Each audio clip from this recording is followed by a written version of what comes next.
Ciao a tutti, sono Andrea e benvenuti in un nuovo video.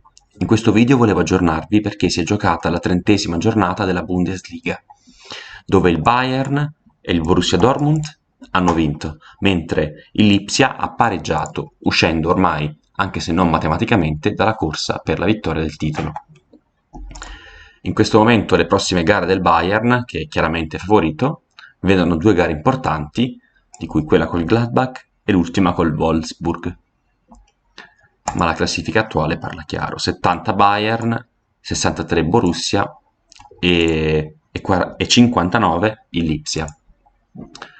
Quindi ho aggiornato i punteggi iniziali e ho eliminato la gara che si è già giocata.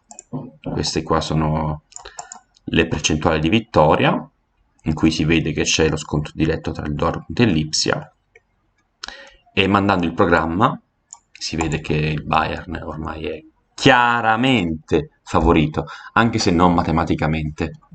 Nel mio modello, nonostante il Lipsia non sia ancora matematicamente fuori dai giochi, è già, secondo il mio modello, fuori dai giochi, per un mero motivo statistico. Probabilmente se aumentassi di molto il numero delle simulazioni, magari di tantissimo, un qualche caso con l'Ipsia vincente sempre si deve trovare, perché siamo di fronte alla statistica.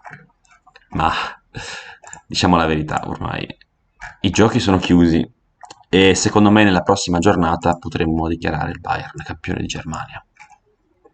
Questi qua sono gli istogrammi dei punti, vedete, ci sono ancora dei casi dove il Dortmund può finire a punti superiori al Bayern, ma il Lipsia no, c'è proprio un limite, quindi è completamente fuori dai giochi ormai.